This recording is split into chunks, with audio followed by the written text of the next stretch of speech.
taking the time this afternoon to talk with us real quick about some of the things that you do and that the Farm Bureau does for your members and for our community here in Ashtabula County and the state. I'm pretty grateful for a great relationship we have from the Auditor's Office and with Farm Bureau and your members. So thank you for this afternoon. Yes, thank you for having me. Absolutely. So, who are Farm Bureau members for folks that, in our county that may not know what the Farm Bureau is or does? Who are your members and what do you as a unit here in the county do? So, so our members are really anybody. So, first off, we have a couple categories. So our active members, those consist of those who are farming, whether they are full-time, part-time, or retired. We get lots of questions all the time. Well, where do I fit in if I'm just a hobby farmer? Well, you're a farmer. So it doesn't matter how many animals you have or how much crops you plant or produce that you sell, you would be considered a farmer. Farmland owners, and that is something that's very common here in Ashtabula County, are folks who own farmland, but they don't actually farm it themselves. They may just lease it out to others to farm. So ag students, that's another aspect of our active member category. And then the really broad one are anybody whose jobs are directly impacted by the health of Ohio agriculture. And I think that's, yes, extremely broad, right? And I think right now, especially during COVID-19, I think we're really all starting to kind of see maybe how broad that category really truly is. So that can be somebody selling equipment, seed salesmen, manufacturing of items used in ag, food service, food processing. I mean, it's just a really big category. Agriculture is the #1 industry in the state of Ohio, supplying and in Ashtabula County too. And in Ashtabula County, yes. Yeah. And 1 in 8 jobs in Ohio. So 1 in 8. Wow. Yes, 1 in. Yes. So, and then the other category we have are community members, and we have for many years, actually the bulk of our members were community members, and those are folks who they're not involved in ag directly, they're not farming or have a career that's directly tied to ag, but they really care about local foods and protecting agriculture. So those are our community members.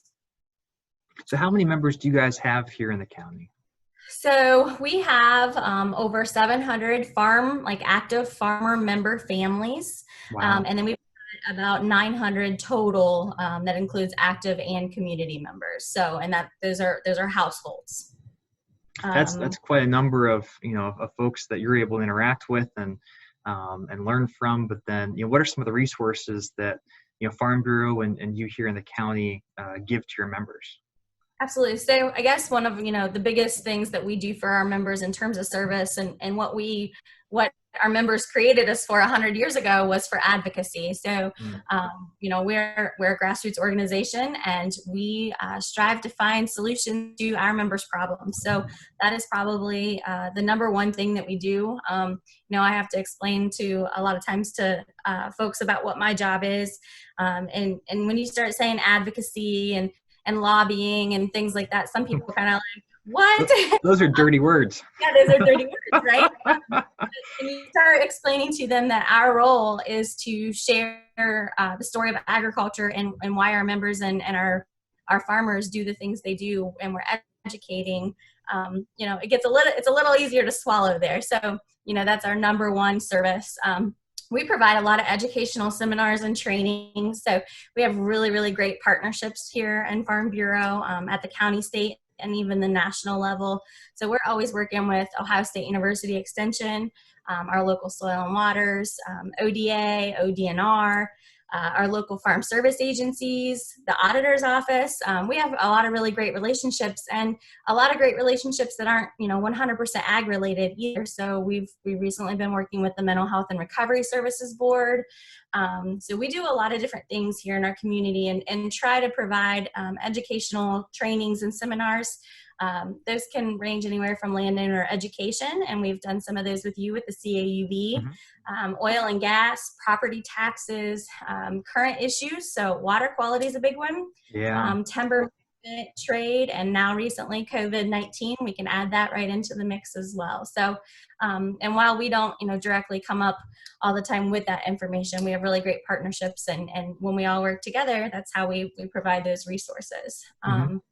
And then one of our other biggest services, our Farm Bureau members have access to our Farm Bureau legal team. So we are always answering questions unique to property owners. So we get a lot of calls in here that might have to do with property lines, line fences, who has to maintain this That's fence. a big one.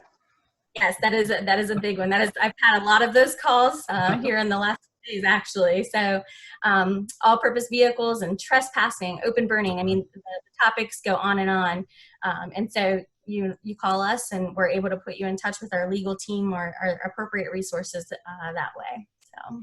Yeah. So one of the ways that we work together, our office and the Farm Bureau, we've partnered with the Farm Bureau for a couple of different events in the year and a half that we've been here, just on education. I think the Farm Bureau, you guys always enjoy when I get emails from the Farm Bureau, because they're packed with information, legal issues or best practices, things like that. And then we've been helping to share out information from our office on CAUV, which is a great tax savings program that the state of Ohio has, that's orchestrated through the auditor's office. And we're going to be having a video just on that here pretty soon with Heather here in our office. But you said you had about 700 or so members who are farming actively, and that's a great benefit that they can enjoy. Or even on the woodland side, if they're not a farmer but have a good amount of woodlands, over 10 acres. So it's been wonderful to be able to partner on that side, here at the local level. But like you said, definitely advocating down in Columbus. You guys do a wonderful job at pushing for things that are pro-farmer and pro-agriculture. Now, with what's going on, what are some of the resources that you're able to provide some of your members? You had mentioned even mental health, for example, that you're working with. What are you kind of seeing right now? Yeah, so we all kind of had hoped things were going to slow down a little bit during all of this, and it's the exact opposite. There's a lot going on. There's definitely some silver linings in there for some folks who are starting to see, where our consumers are starting to see the importance of local, buying local. So for some of our members and our farmers, that's really great. Yeah, is there really a food shortage out there? We hear about food shortages and grocery stores running out of meat and milk and different things. No, there is not a food shortage at all. Our farmers still have plenty of food. The problem is coming down to the processing. And so that's definitely a hot spot, and we could talk about the issues there for days. And I'm really hoping our members are going to be talking about that this year, because those are definitely some things that need to be addressed. But no, definitely not a food shortage. It's very important, that you're supporting our local farmers, but remember, it's also farmers that are supplying those grocery stores as well. So we've got to figure out what's going on with the production and the processing side of it, and try to get those issues fixed. So go ahead. Talk about the mental health side again, that you were working with. What's Farm Bureau doing on that front? Yeah, so we a few months ago, we partnered with ODA, the Ohio Department of Ag, along with several other commodity groups. And this is more at the state level, which kind of got us going here at the county level as well. And the Ohio Mental Health and Recovery Services. We partnered with them to create some resources for rural Ohio. As you know, rural Ohio kind of lives a much different life than most. So we wanted to provide resources that would directly, reach out to them, so they understand.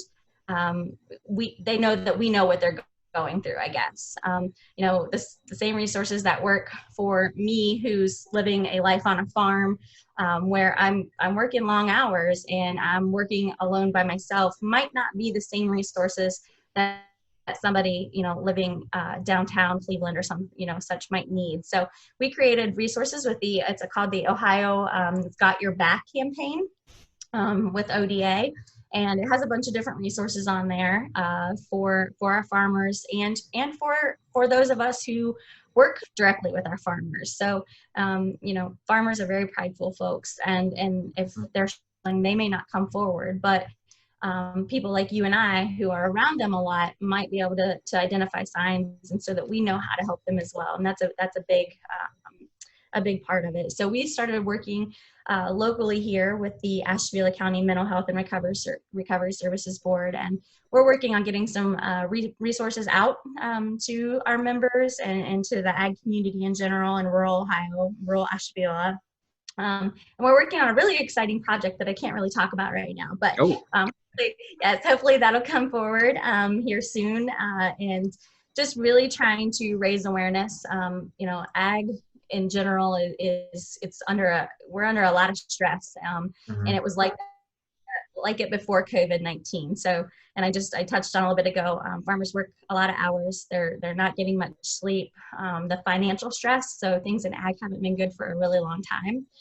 So when you start tying in all of this and then living a life that you're in a tractor or, out in a field, and you're really giving up a lot of time with your own family, let alone your friends, it all just starts tying up and starting to get to be too much for people. So we really want them to know that, there's resources out there, and the biggest thing, and it's kind of our little slogan, is you are more than your farm. So you're more than your farm, you're more than your job.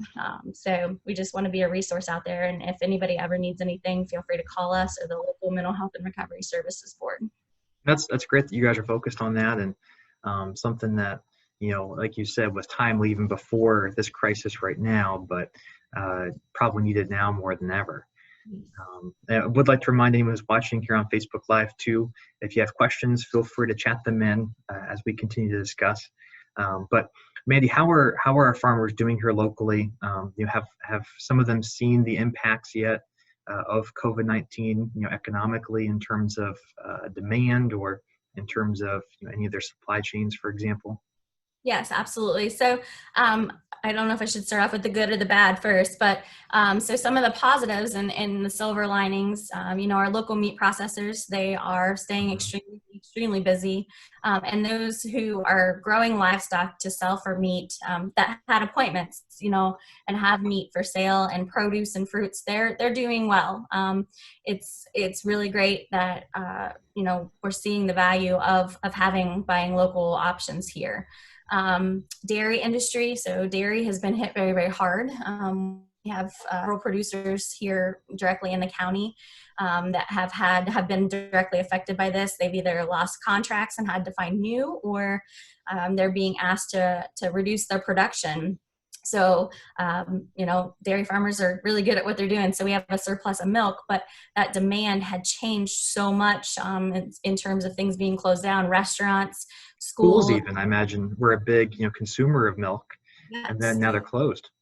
Yeah, and so now that's why we had milk dumping there for a little while.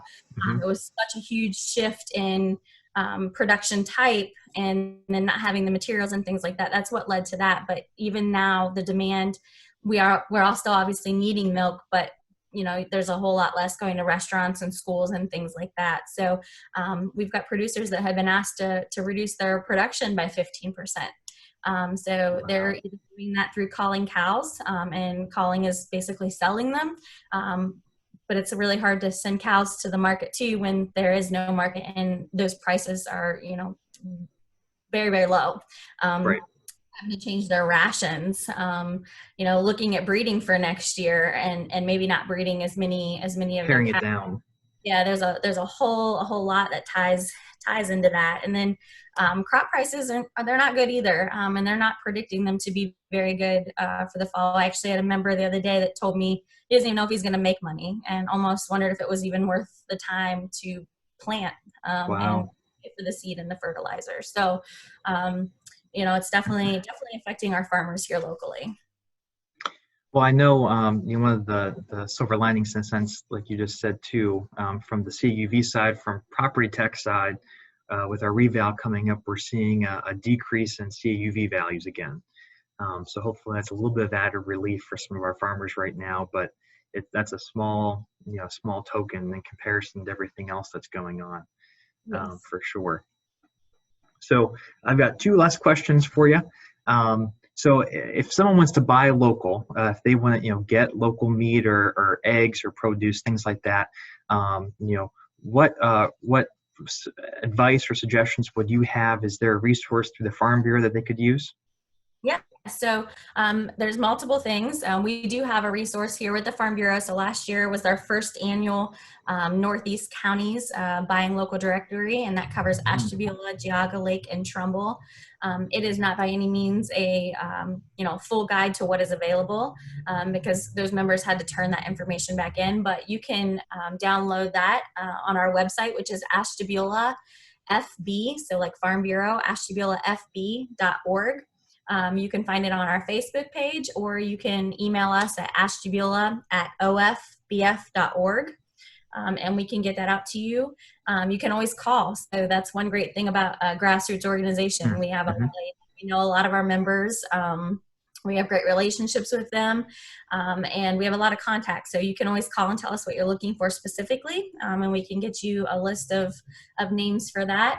OSU Extension here in Ashtabula County has a really great local foods guide. So, use them as well. And Ohio State actually just they're working on a directory right now. And I can always send that link over to David. It's or if you search it, it's OSU's directory, and it's local food producers. You can submit your information and they'll put it under the county. So and then as a consumer, if you're looking for Ashtabula County, you just go in and click, and it brings up all of the folks here that you can buy from locally. And then the state of Ohio also has a website as well, a support local. So there's many resources out there available. Yeah, I think your all's resource through the Farm Bureau directly, and then the OSU Extension, the local food movement, those have been kind of what I've seen as the two most comprehensive. And I think you're absolutely right. It's a silver lining in a small sense that people are focused back in on, local foods, local supply chain. And I know I just put in a big order of meat myself through an area farm. So, more and more is happening, which is pretty exciting in that sense. Yes. And the last question for you, if someone wants to become a member, how do they do that? Yeah, so you can join online at ofbf.org, or you just give us a call here at our office, and our phone number is 440-426-2195, and we can do it online, or you can even just, when you call us, if you'd rather do a check, and we'll give you the address, and you can mail it right into us. Our office is not open to the public yet, but we are taking appointments, so if you'd prefer to stop in, you can just give us a call, and we can set up an appointment with you to come. Wonderful. And every membership supports the advocacy that you all do and the resources that you're providing to our area farmers. So always encourage it. Got a nice sign here in the office, sharing that Farm Bureau membership, and always happy to have you guys as a partner. Yes, and we are happy to be here too. So thank you. Great. Well, thank you again so much. There's a question here. What about farmers markets? Have you heard any changes regarding with COVID-19 and farmers markets that'll be happening here over the summer?